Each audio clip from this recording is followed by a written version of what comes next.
I spent most of my childhood away from my native Vietnam. I can tell you many an experience of having to navigate a foreign environment and not always being understood. Now, my experience growing up as a third culture kid was in no way traumatizing, but it does help me understand how language can be used to justify exclusion and allow certain groups to say those who don't speak our language and don't follow our customs are less intelligent, less civilized. When that happens, language, rather than being a bridge to understanding, becomes a weapon against both human and non-human others. When I first got involved in animal rights activism 3 years ago, it was at first with little support from my parents. Once, in an argument with my mom, I referred to the trillions of non-human animals exploited and killed every year as victims. My choice of word really upset my mom. In her mind, victims meant only human victims. And in fact, the Vietnamese word for victim itself, nạn nhân, is made up of 2 Sino-Vietnamese characters, one of which means person, and that is always understood to be human.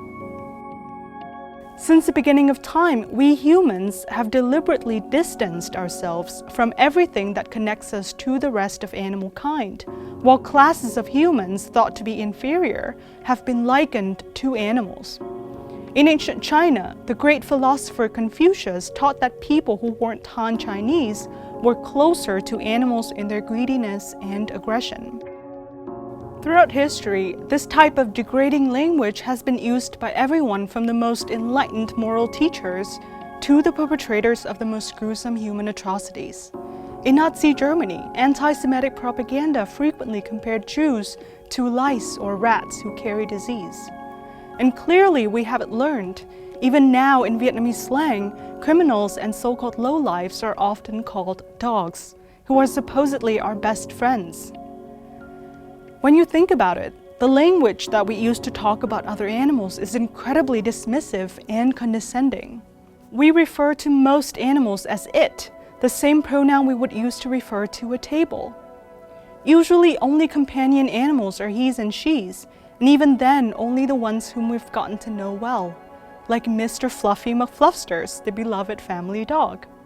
Some groups of animals, like fishes, aren't even seen as individuals, but one big uncountable mass. The same word fish is used whether you're talking about 1, 2, or 100 individuals.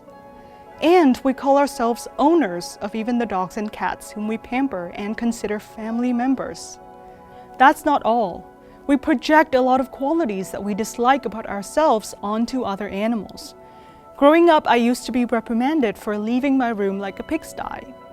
We use fat as a pig and dumb as a mule as insults. The equivalents exist in Vietnamese and many other languages. A lot of these stereotypes are the same across cultures.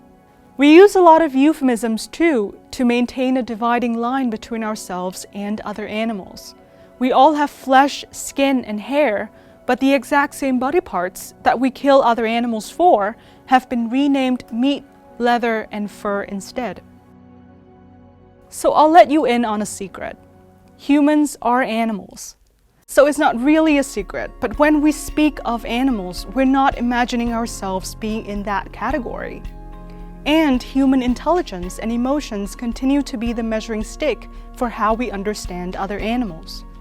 Groundbreaking studies would show that pigs are as smart as a human toddler. This is something that I used to repeat a lot. But now I realize that even as I would try to show that other animals are just like us, that phrase "like us" reinforces the idea that they'll always be inferior. So the bigger problem with all this is that these everyday words and usages often go unexamined, because from the moment we were born, we learned that we humans can do with other animals whatever we please, just because they belong to a species different from our own. That's what speciesism is, and it's every bit as unjust as racism, sexism, or any other ism. If we're to challenge this false sense of entitlement, if we're to recognize other animals for the unique individuals they are, with unique personalities and interests, and rich, complex inner lives, we have to stop treating them as objects and passive caricatures in the very words that we speak. If we didn't look down upon and talk down to other animals so much, we wouldn't feel so insulted or dehumanized when we're compared to them, or when we're reminded that we're not separate from them. So as you remove other animals from the equation when it comes to what you eat, wear, or use in other ways, I hope you'll also stop to ponder the impact of the words you're using and the portraits you're painting of other animals. Let's all be a little more careful with what we express and how we express it, because our words as well as our actions can have very real victims. Thank you.